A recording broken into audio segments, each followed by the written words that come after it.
오늘의 말씀, 마태복음 14장 22절에서 36절 말씀입니다.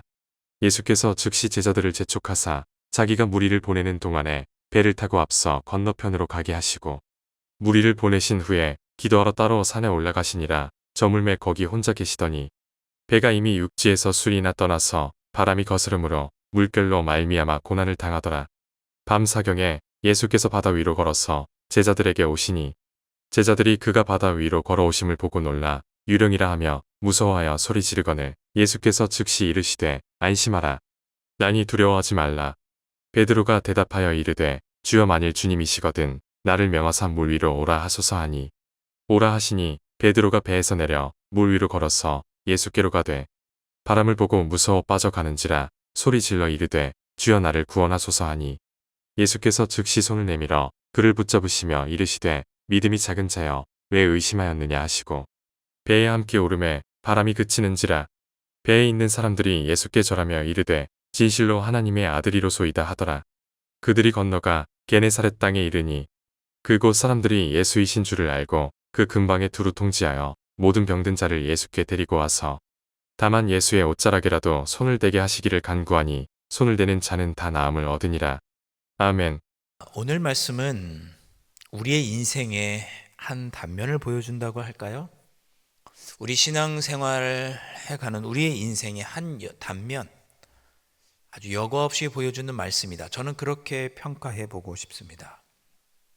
자, 어제 우리가 어떤 말씀을 나눴는가 하면 예수님께서 오병이어의 기적을 베풀어 주시는 말씀을 살펴보았습니다. 오병이어의 기적은 저 하늘나라 천국을 이 땅으로 가져오는 기적이었다, 그렇게 말씀을 드렸습니다. 주님이 가지셨던 불쌍히 여기는 마음을 갖고 내가 그 주님의 뜻에 헌신하는 삶을 살았을 때 하나님의 나라가 오늘 나의 삶 속에서 이루어지는 기적, 그것이 오병이어의 기적이었습니다. 여러분, 그 기적이 얼마나 황홀하고 놀라운 기적입니까?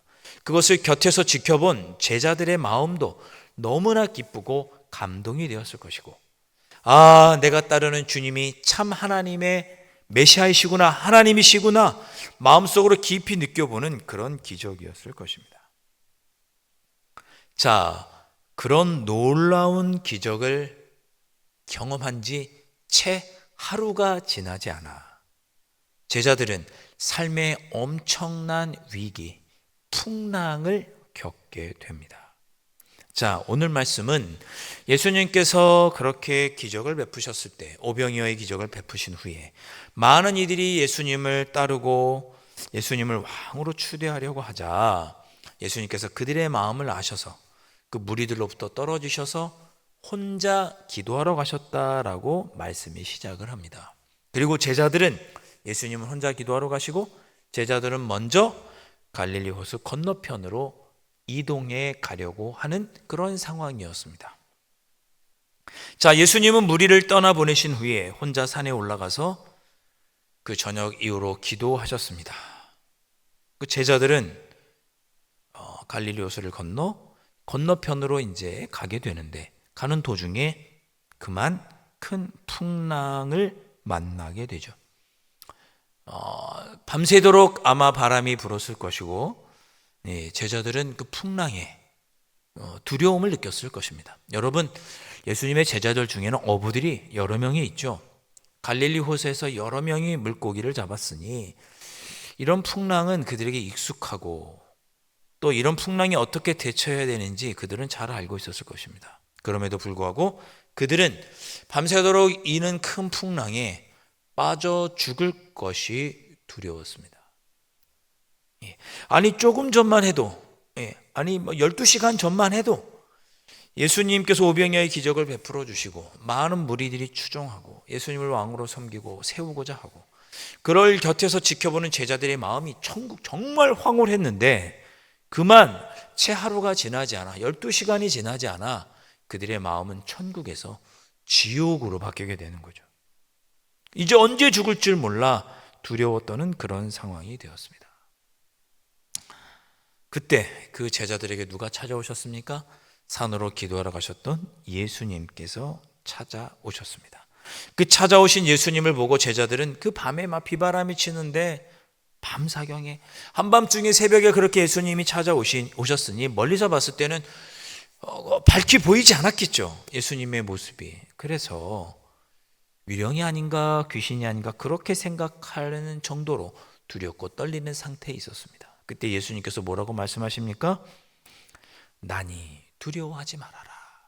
그렇게 예수님께서 말씀하시고, 그리고 그 배에 오르셨을 때 풍랑이 잠잠해지게 됩니다. 사랑하는 성도 여러분, 제가 오늘 이야기를 여러 가지 관점에서 우리가 살펴볼 수 있지만, 제가 인생의 한 토막이라고 말씀을 시작하면서 그렇게 드렸던 이유는, 우리의 인생이 주님께 은혜를 받고 말씀의 은혜를 받고 기도의 가운데 응답을 얻고 주님이 주시는 힘과 능력으로 살아가다가도 우리의 삶에 이렇게 우리가 어찌할 수 없는 풍랑을 만나면 두려워 떠는 것이 우리의 삶의 모습이 아닌가 생각했기 때문에 그런 말씀을 드렸던 것입니다. 우리의 마음이 주님의 은혜를 경험하고 천국 같지만 몇 시간이 지나지 않아 지옥으로 바뀌는 그런 상황도 우리가 경험하게 됩니다. 그럴 때면 우리는 다시 한번 내 마음이 얼마나 연약한지 깨닫게 되고, 흔들리는 이 풍랑에 흔들리는 배와 같이 흔들리는 나의 인생, 나의 삶, 내 마음 속에 주님이 오시기를 간절히 바라게 됩니다. 주님은 그렇게 흔들리는 우리의 인생을 보며 나니 두려워하지 말라 말씀하시고, 주님께서 우리의 마음에 찾아오실 때 우리의 삶이 비록 풍랑 중이라 할지라도 주님이 찾아오시면 우리의 마음이 평안을 얻게 되고 다시 한번 주님의 놀라운 은혜를 누리게 되죠. 이런 우리의 삶의 모습이 우리의 인생에 매일매일 이루어지는 인생의 한 패턴, 한 장면같이 느껴진다, 그런 의미입니다. 사랑하는 성도 여러분, 우리는 주님께서 찾아오셔서 우리에게 베풀으신 은혜를 누림에도 불구하고 또다시 우리의 삶 속에 다가오는 풍랑으로 인해서 시험 들고 넘어지고 낙심하게 됩니다. 그럴 때 우리의 마음에 또다시 누가 계셔야 하느냐? 우리 주님, 우리 예수님이 계셔야 합니다. 그럴 때 우리의 마음에, 비록 우리의 인생에 풍랑이 찾아왔다 할지라도 우리의 마음에 주님께서 찾아오실 때 우리의 마음은 평안하게 되고, 예수님께서 그 배에 오르셨을 때 바람이 그치고 풍랑이 잠잠해진 것처럼 우리의 마음에 주님이 찾아오시면 또 우리의 삶에 주님이 주시는 능력으로 말미암아 우리의 흔들리는 인생이 잠잠게 되는 또한 은혜를 우리가 누리게 될 것입니다. 여러분, 우리의 믿음은 풍랑 속에서 빛을 발합니다.